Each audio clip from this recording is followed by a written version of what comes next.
gusto poder saludarlos nuevamente, estimados amigos y hermanos en Cristo. Como siempre, es mi ruego a nuestro Padre Celestial que nos bendiga abriendo nuestro entendimiento para que cada día podamos crecer en el conocimiento de su santa palabra. El día de hoy voy a iniciar una nueva serie de enseñanzas y de esa cuenta, el tema de hoy lo he denominado ¿Israel o la Iglesia? Y respecto a este nuevo y polémico tema para algunos, de ese tema les comparto lo siguiente. La mayor parte de iglesias y de cristianos evangélicos, sin saberlo, creen y enseñan las doctrinas generadas por un sistema teológico llamado dispensacionalismo, el cual fue iniciado aproximadamente en la década de 1830. Eso significa que estamos a 10 años de que este sistema cumpla 200 años de venir siendo enseñado. El dispensacionalismo toma su nombre de los períodos o etapas en que fue dividida la historia del ser humano y las cuales se les dio el nombre de dispensaciones. Sin embargo, acerca de esas dispensaciones no hay citas bíblicas que le den un fundamento apropiado, sino que esas etapas fueron deducidas por alguien que quiso entender mejor el contenido de la Biblia. El dispensacionalismo plantea que las promesas hechas a Israel en el tiempo del Antiguo Testamento se cumplirán literalmente durante el reino milenial en el momento en que nuestro Señor y Salvador Jesucristo regrese a la tierra y establezca dicho reino. En ese momento es cuando los dispensacionalistas esperan ver el inicio del futuro glorioso que, según ellos, Dios tiene preparado para Israel. Según los dispensacionalistas, la atención de Dios ahora en el tiempo de la gracia está centrada en la iglesia de Jesucristo, pero que la atención del Padre, dicen, volverá a centrarse en Israel cuando la iglesia sea arrebatada antes de la tribulación, ya que según ellos, Israel y la iglesia son dos entidades diferentes y separadas. Esta separación de Israel y la iglesia es el corazón de las creencias del dispensacionalismo. Sin embargo, con todo respeto, oiga muy bien esto, sin embargo, con todo respeto para los hermanos que creen en el dispensacionalismo, les comparto que Dios en su palabra revela algo muy diferente, ya que el contenido de la palabra de Dios nos revela que la historia de la humanidad no ha sido dividida en 7 dispensaciones, sino en 2 tiempos. De esto, en Juan 1:17 se lee lo siguiente: pues la ley por medio de Moisés fue dada, pero la gracia y la verdad vinieron por medio de Jesucristo. Esta cita es totalmente enfática al revelar que la historia del ser humano solo tiene 2 tiempos. El tiempo de la ley, que normalmente se le llama tiempo del Antiguo Testamento, y el tiempo de la gracia, que normalmente se le llama tiempo del Nuevo Testamento. Pero no solo esta cita revela esta división, ya que en Hebreos capítulo 1, versículos 1 y 2, la palabra de Dios nos revela los mismos 2 tiempos, solo que con diferentes palabras. Ahí se lee lo siguiente y dice: Dios, habiendo hablado muchas veces y de muchas maneras en otro tiempo a los padres por los profetas, en estos postreros días nos ha hablado por el Hijo, a quien constituyó heredero de todo y por quien asimismo hizo el universo. Esta segunda cita divide la historia del ser humano en días. Por eso cuando se lee que Dios, habiendo hablado muchas veces y de muchas maneras, dice, en otro tiempo, por los profetas, es obvio que se está refiriendo al tiempo del Antiguo Testamento, que fue el tiempo en que Dios le habló al pueblo de Israel por medio de los profetas. Pero luego se lee que en estos postreros días, a esto póngale atención, en estos postreros días, dice, nos ha hablado por el Hijo. Aquí es obvio que Dios se está refiriendo al tiempo del Nuevo Testamento, que es el tiempo en que Dios le habló al pueblo de Israel por medio de su amado Hijo Jesucristo. Tal como puede verse, esta cita divide la historia de la humanidad en dos tiempos llamados días. Los primeros días fue el tiempo del Antiguo Testamento o tiempo de la ley. Y los postreros días o los últimos días es el tiempo del Nuevo Testamento o tiempo de la gracia. Además de las dos citas anteriores, el nacimiento, el evento del nacimiento de nuestro Señor y Salvador Jesucristo también divide la historia humana en dos tiempos. En tiempo antes de Cristo, que es el tiempo del Antiguo Testamento, y en tiempo después de Cristo, que es el tiempo del Nuevo Testamento. Así que de acuerdo con la revelación bíblica, lo que tenemos realmente son dos tiempos, no 7 dispensaciones.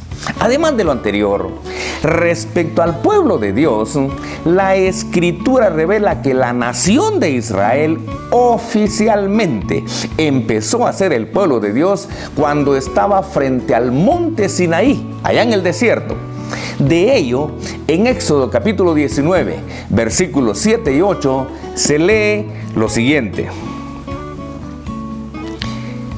Entonces vino Moisés y llamó a los ancianos del pueblo, y expuso en presencia de ellos todas estas palabras que Jehová le había mandado. Y todo el pueblo respondió a una y dijeron: todo lo que Jehová ha dicho, haremos. Y Moisés refirió a Jehová las palabras del pueblo. En esta cita se revela el momento en que los representantes del pueblo de Israel dijeron: todo lo que Jehová ha dicho, haremos. Y con esa respuesta aceptaron ser el pueblo elegido de Dios y aceptaron también que Jehová fuera el Dios particular de Israel.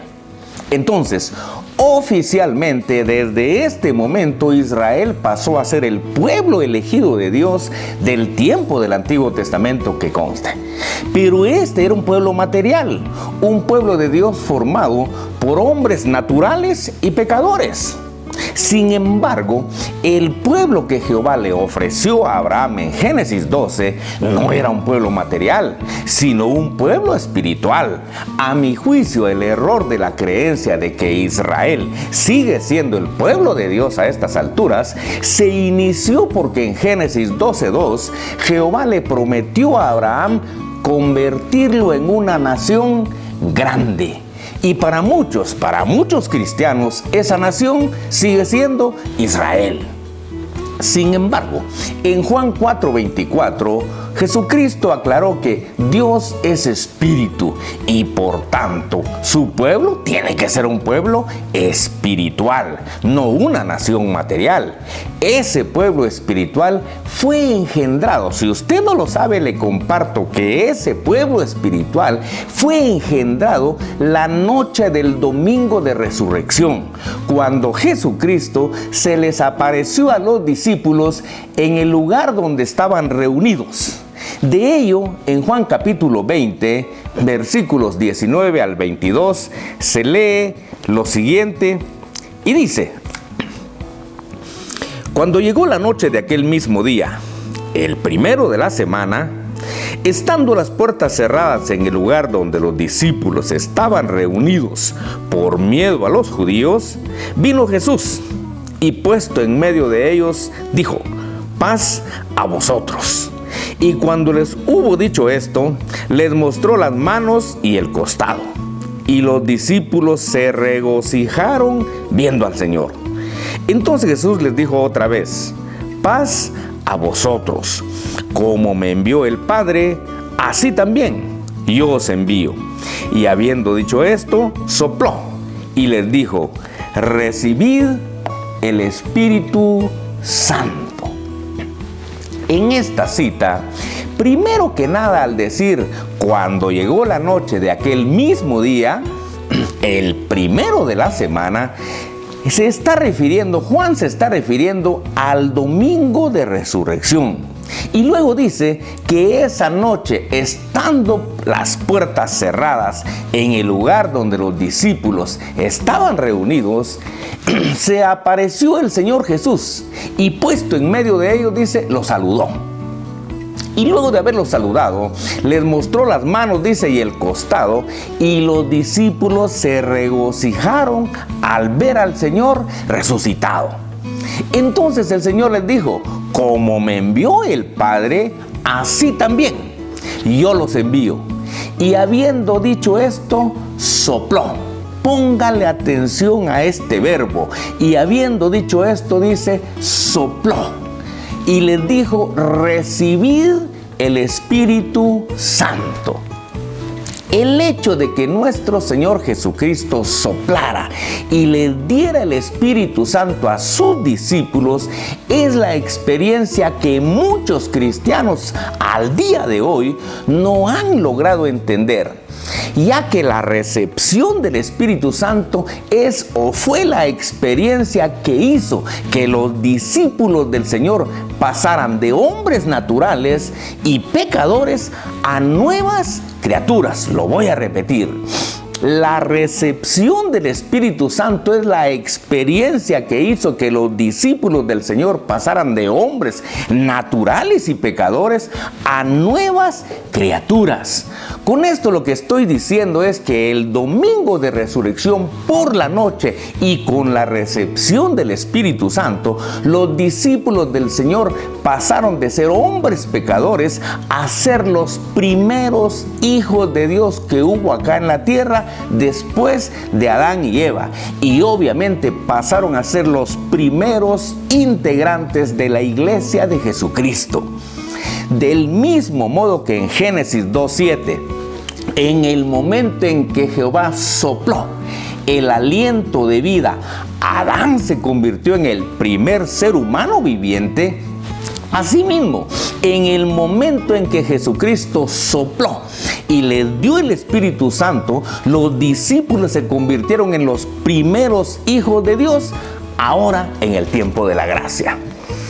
Con este acto, el domingo de resurrección por la noche, el Señor Jesucristo hizo nacer, oiga esto, el Señor Jesucristo hizo nacer a la nación espiritual que Jehová le prometió a Abraham en Génesis 12:2.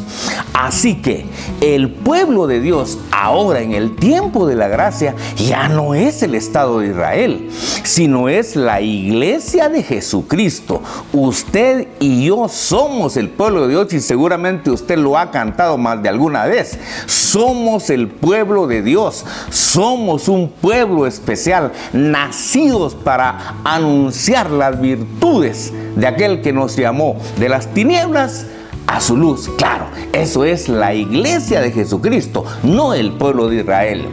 En el tiempo de la ley, Dios tuvo, es tiempo pasado, en el tiempo de la ley, Dios tuvo un pueblo material, le dije ya, formado por hombres naturales que eran los israelitas. Pero ahora en el tiempo de la gracia, Dios es presente. Dios tiene un pueblo formado por nuevas criaturas, que son las que conforman o conformamos la iglesia de Jesucristo. Independientemente que esas nuevas criaturas, por supuesto, antes hayan sido judíos como los discípulos o hayamos sido gentiles como nosotros, ya que en Gálatas 3, 28 y 29 se lee lo siguiente. Y dice: Ya no hay judío ni griego, no hay esclavo ni libre, no hay varón ni mujer, porque todos vosotros sois uno en Cristo Jesús. Y si vosotros sois de Cristo, ciertamente el linaje de Abraham sois, y herederos según la promesa. Esta cita es totalmente clara y enfática al revelar que en Cristo, esto sí ponga la atención, al revelar que en Cristo ya no hay judíos ni gentiles, ya no hay esclavos ni libres, y por supuesto que ya no hay varones ni mujeres. ¿Por qué? Porque todos somos uno en Cristo Jesús. Y si somos de Cristo, dice la Escritura, no solo somos descendientes de Abraham, somos hijos de Abraham por la fe. No se olvide que Abraham fue justificado ante Dios por la fe, no por la sangre, sino que todos, dice, también somos herederos de las promesas que Dios le hizo a Abraham. Así que si usted ya reconoció a Jesucristo como su Señor, usted es parte del pueblo espiritual de Dios, que es la iglesia de Jesucristo. Muy bien, ¿a qué conclusiones podemos arribar de este pequeño estudio? Primero, que Juan 1:17 revela que la historia del ser humano tiene dos tiempos: el tiempo de la ley, que normalmente se le llama tiempo del Antiguo Testamento, y el tiempo de la gracia, que normalmente se le llama tiempo del Nuevo Testamento. Segundo, que Hebreos capítulo 1, versículos 1 y 2, revela también los mismos dos tiempos que revela Juan 1:17. Solo que al tiempo del Antiguo Testamento le llama los primeros días, y al tiempo del Nuevo Testamento le llama los postreros días. Tercero, que la Escritura revela que Israel oficialmente empezó a ser el pueblo de Dios estando frente al monte Sinaí, según se lee o según leímos en Éxodo capítulo 19, versículos 7 y 8. Pero por su incredulidad, Israel perdió ese privilegio el domingo de resurrección por la noche.